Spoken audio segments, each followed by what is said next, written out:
சங்கம் வைத்து தமிழ் வளர்த்த மதுரையில் சரித்திரம் படைக்கப் போகும் தமிழக வெற்றிக் கழகத்தின் 2ஆம் மாநில மாநாடு ஆகஸ்ட் 25 கூடுகிறது. அரசியல் அரங்கம் அதிரும்படியான அறிவிப்பை செய்துள்ளார் வெற்றி தலைவர் விஜய். மன்னர்களின் இருண்ட ஆட்சியில் சிக்கி வெளிச்சம் தேடிய மக்களின் பார்வை வீசாலையில் குவிந்தது.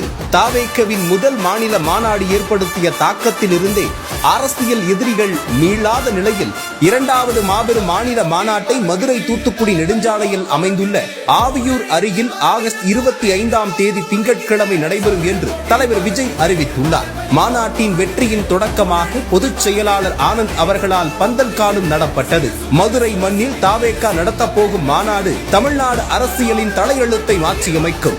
ஆழ்ந்த தூக்கத்தில் இருக்கும் செயலற்ற ஆட்சியை அகற்ற தூங்கா நகரம் நோக்கி அழைக்கிறார் தலைவர். சொல்லுக்கும் குரலுக்கும் நல்லதொரு தலைமைக்கும் அணியணியாய் திரளும் பட்டாளம் தலைவர் விஜயை அரியணை ஏற்றட்டும். வாகை சூட்டும் வரலாறு திரும்பட்டும். வாரீர்.